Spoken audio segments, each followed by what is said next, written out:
Baik, kita untuk materi pertama ini ada konsep dasar ilmu ekonomi. Ini hanya pengenalan tentang apa sebenarnya ilmu ekonomi itu sendiri. Ya, ini bagian pertama.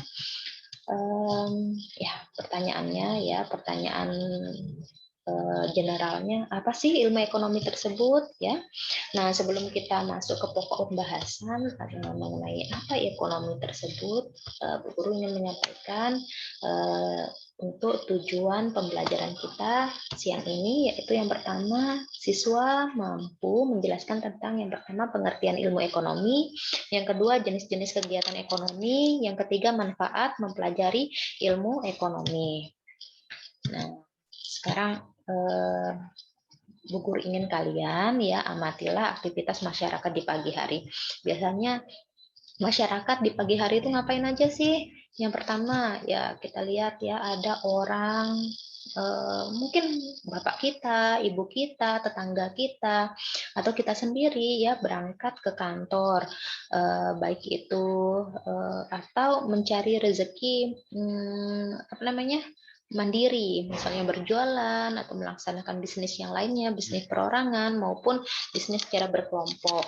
Nah, di sini ada aktivitas masyarakat pagi-pagi ke tempat mereka bekerja, baik itu menggunakan sepeda motor sebagai kendaraannya ataupun kendaraan roda 4. Lalu ada nih yang paling sering nih di rumah-rumah dagang sayur keliling, ya ibu-ibu belanja sayur keliling pagi-pagi ya. Lalu ada pedagang nasi keliling, biasanya setiap pagi ya, menawarkan dagangannya untuk sarapan biasanya pagi-pagi ini sering sekali kita jumpai. Lalu ya, ibu kita, ibu rumah tangga, memasak nasi, memasak lauk pauk untuk keperluan sehari-hari. Lalu ada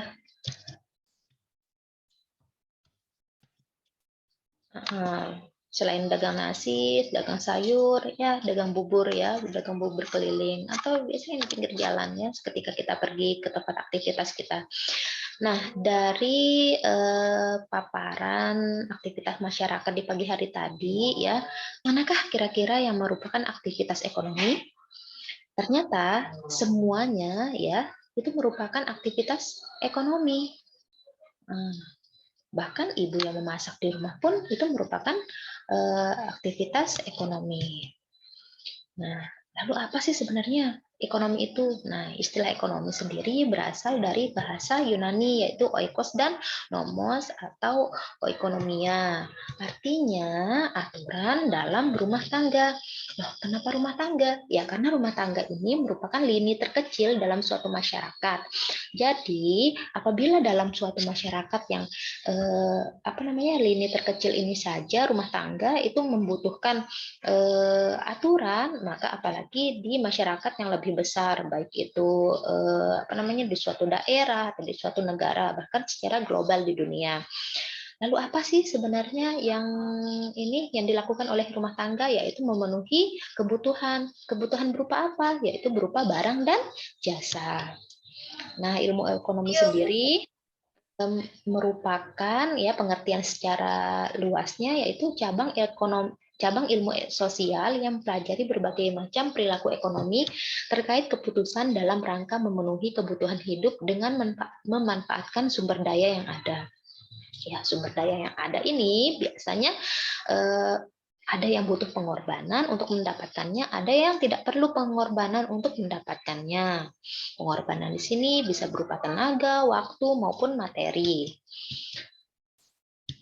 Ya, kalau menurut ahli, ya, Bu Guru ambil dua ahli kenamaan dalam bidang ekonomi, yaitu yang pertama Paul Samuelson, itu dari USA, yang mengatakan bahwa ilmu ekonomi itu adalah studi mengenai individu dan masyarakat dalam menentukan pilihan dengan atau tanpa menggunakan uang. Ya, jadi tidak serta-merta menggunakan uang ya. Ada yang memang kita dapatkan dengan gratis. Dengan menggunakan sumber daya yang terbatas untuk menghasilkan barang dan jasa dan mendistribusikannya. Lalu ada Keynes ya, seorang ahli ekonomi dari Inggris menyatakan bahwa ilmu ekonomi merupakan suatu teknik berpikir yang berguna untuk mempertimbangkan sejumlah biaya serta bagian dari keuntungannya. Nah, apa sih tujuan mempelajari ilmu ekonomi? Ya, yang pertama, ilmu ekonomi sangat berperan penting untuk mengatur kebutuhan manusia. Kalau kita tidak punya ilmunya, ya kita tidak bisa mengatur mana yang menjadi kebutuhan-kebutuhan yang didahulukan. Tentunya manusia selama hidupnya itu memiliki banyak sekali kebutuhan. Namun ternyata sumber daya untuk memenuhi kebutuhan itu terbatas. Jadi ya nanti ada yang namanya skala prioritas. Mana yang paling dibutuhkan terlebih dahulu itu yang diutamakan. Lalu yang kedua, penting bagi suatu daerah, baik daerah besar maupun daerah kecil seperti negara untuk dapat meningkatkan taraf hidup. Yang ketiga, penting dalam mengatur prinsip kebutuhan pokok sosial atau masyarakat. Lalu yang keempat, dapat melatih seseorang agar berjiwa sosial dan bersifat teliti atau cermat serta ekonomis. Maksudnya dengan mengetahui bahwa pemenuh alat pemuas kebutuhan manusia itu jumlahnya terbatas, maka mereka akan lebih bersifat teliti dan cermat serta dapat berperilaku ekonomis. Lalu berjiwa sosial bahwa ada sebagian dari masyarakat yang mungkin saja tidak bisa mendapatkan seperti mereka mendapatkan kebutuhan yang mereka butuhkan. Lalu yang kelima adalah dapat melatih seseorang untuk mampu mengatur atau mengelola nilai nominal dengan baik dan bijak. Ini turunan dari yang nomor 4 ya. Nah, lalu pembagian ilmu ekonomi. Ilmu ekonomi itu ada bagian-bagiannya ya secara garis besar. Ini guru pakai buku LKS-nya. Yang pertama ada ilmu ekonomi deskriptif. Apa sih ilmu ekonomi deskriptif? Itu adalah analis ekonomi yang menggambarkan keadaan ekonomis sebenarnya berdasarkan fakta dalam perekonomian. Kemudian lawannya adalah ilmu ekonomi teori, yaitu ilmu ekonomi yang berusaha menjelaskan dan merumuskan pengertian, hubungan sebab akibat, dan menjelaskan cara kerja sistem ekonomi dalam kehidupan masyarakat ini secara teoritisnya atau normatifnya. Ya. Lalu untuk ilmu ekonomi ini guru belum jelaskan belum guru ketik di slide. So guru bacakan ada ilmu ekonomi mikro. Ilmu ekonomi mikro adalah cabang ilmu ekonomi yang mempelajari perilaku konsumen dan produsen atau perusahaan serta penentuan harga pasar dan kuantitas faktor input barang dan jasa yang diperjualbelikan. Atau bisa kita artikan ya bahwa ilmu ekonomi mikro ini yaitu ilmu ekonomi dari sudut pandang perusahaan atau rumah tangga produsen. Lalu ada ekonomi makro. Istilah makro berarti besar dan luas. Lawan dari mikro itu sendiri. Jadi ekonomi makro menganalisis kegiatan perekonomian yang bersifat luas dan tidak memperhatikan kegiatan ekonomi dalam unit-unit kecil.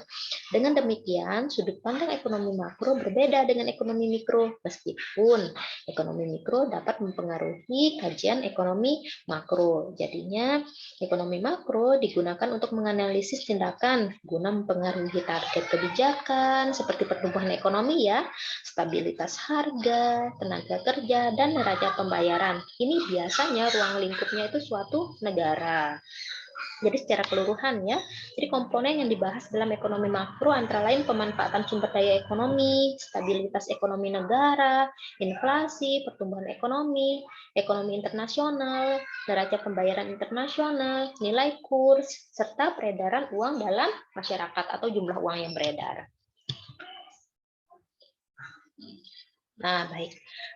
Untuk pertemuan pertama ya kita hanya mempelajari pengertian ilmu ekonomi itu sendiri. Jadi tugas kalian ya yaitu nanti cari atau baca literatur yang lain ya, bisa dari buku atau internet atau di mana ya kalian menemukan.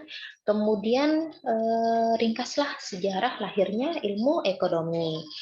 Lalu kalian gunakan bahasa sendiri ya, dirangkum dengan menggunakan bahasa sendiri, diketik rapi, maksimal 1 halaman. Nggak usah banyak-banyak, filenya bisa berupa Word atau PDF, nanti dikirim ke Bu Guru ya, Japri, formatnya nama lengkap dan kelas. Ini sudah ada beberapa siswa dari IPS 3 yang sudah mengumpulkan hari ini. Bu Guru berikan tingkat waktu 1 minggu ya, jadi maksimal untuk mengumpulkan tugasnya itu hari Sabtu depan.